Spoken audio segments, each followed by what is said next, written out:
పశ్చిమాసియాలో జరుగుతున్న యుద్ధం కేవలం క్షిపణులకే పరిమితం కాకుండా ప్రపంచ ఆర్థిక వ్యవస్థపై తీవ్ర ప్రభావం చూపించే స్థాయికి వెళ్తోంది. హెర్మోస్ జలసంధిని మూసివేశాం, ఎవరైనా దాటాలని చూస్తే నిప్పు పెడతామంటూ ఇరాన్ చేసిన హెచ్చరిక ప్రపంచ వాణిజ్యాన్ని గజగజలాడిస్తోంది.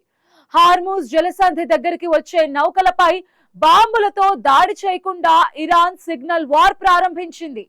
నౌకల నావిగేషన్ వ్యవస్థలను జామ్ చేస్తూ ఇరాన్ ఒక ఎలక్ట్రానిక్ యుద్ధ క్షేత్రాన్ని సృష్టించింది. దీనివల్ల ఏకంగా 1100కు పైగా చమురు నౌకలు సముద్రం మధ్యలోనే ఇరుక్కుపోయాయి. అసలు హెర్మోస్ దగ్గర ఏం జరుగుతోంది? నౌకలకు నావిగేషన్ ఆగిపోవటంతో ప్రపంచ చమురు రవాణాపై ఎలాంటి ప్రభావం పడుతోంది? Let's watch the story.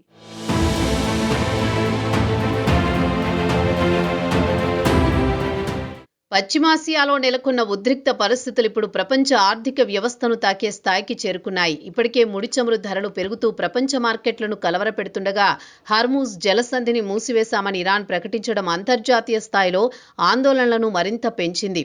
నౌకలు దానిని దాటేందుకు ప్రయత్నిస్తే నిప్పు పెడతామని ఇరాన్ రివల్యూషనరీ గార్డ్స్ నౌకాదళ సిబ్బంది నేరుగా చర్యలకు దిగుతారని ఇరాన్ హెచ్చరించింది. యుద్ధ వాతావరణంలో ఈ ప్రకటనలు కేవలం మాటలుగా మిగిలిపోవని, ఖచ్చితంగా దాడులు జరిగే ప్రమాదముందనే సంకేతాలు కనిపిస్తున్నాయి. పర్షియన్ గల్ఫ్ను అరేబియా సముద్రంతో అనుసంధానించే సన్నని సముద్ర మార్గమైన హర్మూజ్ జలసంధి ప్రపంచ ఇంధన సరఫరాలకు జీవనాడి. ప్రపంచం రోజువారీగా వినియోగించే చమురు, సహజవాయువు సరఫరాల్లో దాదాపు 20% ఈ మార్గం గుండా సాగుతుంది. Saudi Arabia, Iran, Iraq, Kuwait వంటి దేశాల చమురు, ఖతర్, యుఏఈ ఉత్పత్తి చేసే ఎల్ఎన్జీ సరఫరా అంతా ఈ జలసంధిపై ఆధారపడతాయి. కేవలం కొన్ని కిలోమీటర్ల వెడల్పు మాత్రమే ఉన్న ఈ మార్గంలో ఒక్కో నౌక దాటేందుకు అత్యంత ఇరుకైన మార్గాలు మాత్రమే అందుబాటులో ఉంటాయి. అందుకే ఈ ప్రాంతం ఎప్పుడూ వ్యూహాత్మకంగా సున్నితమైనది.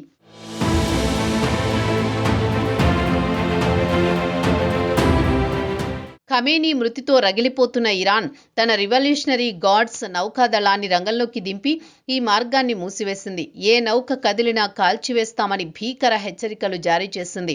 ప్రస్తుతం హర్మూజ్ దగ్గర పరిస్థితి క్లిష్టంగా మారుతోంది. కేవలం సముద్ర మార్గాన్ని మూసివేయడమే కాకుండా అక్కడ డిజిటల్ బ్లాకౌట్ ప్రపంచ దేశాల్ని కలవరపెడుతోంది. అమెరికా, ఇరాన్ దళాలు పరస్పరం సిగ్నల్స్ జామ్ చేసుకుంటున్నాయి. దీనివల్ల నౌకల నావిగేషన్ వ్యవస్థలు పనిచేయడం లేదు. దీంతో ఈ ప్రాంతం మొత్తం ఎలక్ట్రానిక్ యుద్ధక్షేత్రంగా మారిపోయింది. 3 రోజులుగా నౌకలు దిక్కుతోచని పరిస్థితిని ఎదుర్కొంటున్నాయి. Global positioning system, automatic identification సిస్టమ్లపై ఆధారపడే నౌకల నావిగేషన్ వ్యవస్థలు సరిగ్గా పనిచేయడం లేదు. కెప్టెన్లు తమ నావిగేషన్ స్క్రీన్లపై తప్పుడు కోఆర్డినేట్లు కనిపిస్తున్నాయని, పొజిషన్ మారిపోయిందని వాపోతున్నారు.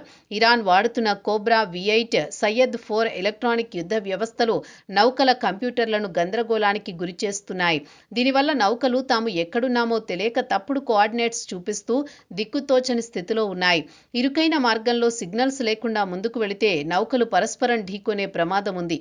అందుకే కెప్టెన్లు రిస్క్ తీసుకోకుండా సముద్రం మధ్యలోనే లంగరు వేసి ఆగిపోయారు.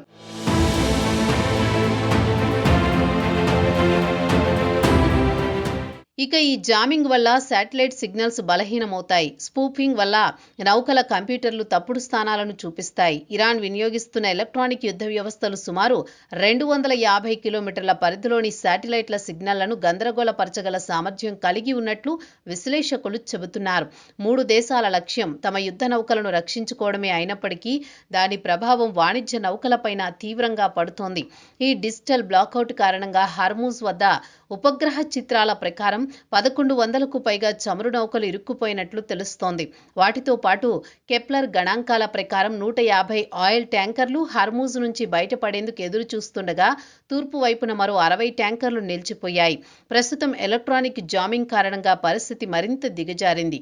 మరోవైపు యుద్ధం వల్ల సరఫరా తగ్గడమే కాకుండా సౌదీ అరేబియా కూడా తాజాగా చమురు ఉత్పత్తిని భారీగా తగ్గించింది.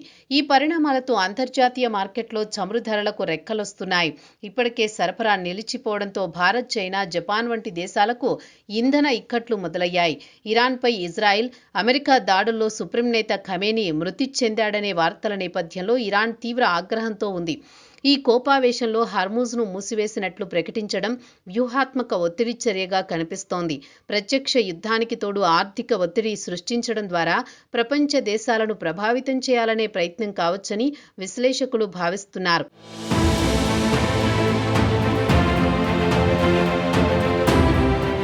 ఈ మార్గం మూసుకుపోతే కేవలం అమెరికా లేదా ఇజ్రాయెల్కే కాదు, ఆసియా దేశాలకు తీవ్ర ఇబ్బందులు తలెత్తుతాయి. ఇప్పటికే ఫిబ్రవరిలో కొంతకాలం హార్మూజ్ జలసంధి మూసివేయడంతో చమురు ధరలు 6% పెరిగాయి. ఇప్పుడు పరిస్థితి యుద్ధస్థాయికి చేరడంతో ధరల పెరుగుదల మరింత తీవ్రంగా ఉండే అవకాశం ఉంది. యుద్ధం కేవలం నౌకలను ఆపడమే కాదు, రవాణా ఖర్చులను కూడా ఆకాశానికి తీసుకువెళుతోంది. ఈ మార్గంలో ప్రయాణించే నౌకలపై బీమా కంపెనీలు 50% అదనపు ప్రీమియం వసూలు చేస్తున్నాయి. కొన్నిసార్లు యుద్ధ రిస్కుకు కవరేజీ ఇవ్వడానికి కూడా నిరాకరిస్తున్నాయి. ప్రత్యామ్నాయ మార్గాలున్నప్పటికీ అవి ఎక్కువ దూరం, ఎక్కువ సమయం తీసుకుంటాయి. ఖర్చులు తడిసి మోపెడవుతాయి. పైగా నౌకా సంస్థలు యుద్ధ వాతావరణంలో కొత్త మార్గాలకు తక్షణం మారేందుకు సిద్ధంగా లేవు. అందుకే హర్మూజ్ వద్ద నౌకలు లంగరు వేసి నిలిచిపోతున్నాయి. హర్మూజ్ జలసంధి మూసివేయడం వల్ల రవాణా ఖర్చులు, ఇంధన ధరలు, ఆహార ఉత్పత్తి వ్యయాలు అన్నీ పెరుగుతాయి. ద్రవ్యోల్బణం మరింత ఉధృతమవుతుంది. ఇక ఈ అదనపు ఖర్చులు చివరికి వినియోగదారులపై పడతాయి. మరోవైపు ఈ యుద్ధం భారత్ చమురుకు అత్యంత ప్రమాదకరంగా మారింది. భారత్కు రావాల్సిన ముడి చమురులో మెజారిటీ వాటా ఈ మార్గం నుంచే వస్తుంది. హర్మూజ్ మూసివేత కొనసాగితే భారత్లో పెట్రోల్, డీజిల్ ధరలు నియంత్రించడం అసాధ్యంగా మారుతుంది. ప్రభుత్వం ఇప్పటికే ప్రత్యామ్నాయ మార్గాల కోసం చర్చలు జరుపుతున్నా తక్షణ పరిష్కారం మాత్రం కనిపించడం లేదు.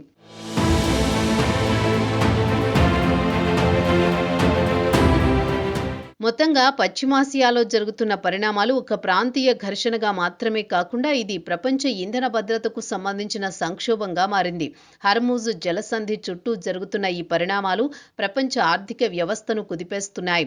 యుద్ధం త్వరగా ముగిస్తే పరిస్థితి కొంతవరకు చల్లారవచ్చు. కానీ ఘర్షణ కొనసాగితే చమురు ధరలు మరింత ఎగిసిపడే ప్రమాదం ఉంది. ఆసియా దేశాల ఆర్థిక వ్యవస్థలపై ఒత్తిడి పెరుగుతుంది. మొత్తంగా హర్మూజ్ జలసంధి ఇప్పుడు ఒక గందరగోళ కేంద్రంగా మారింది. టెక్నాలజీ తోడైన ఈ యుద్ధం ప్రపంచాన్ని చీకట్లోకి నెట్టేలా ఉంది. సిగ్నల్స్ రాక, ముందుకు వెళ్లలేక, వెనక్కి తగ్గలేక వేల సంఖ్యలో నౌకలు సముద్రం మధ్యలో బందీలుగా మారాయి. మరి ఈ డిజిటల్ లాక్ను అగ్రరాజ్యాలు ఎలా తెరుస్తాయో వేచి చూడాలి.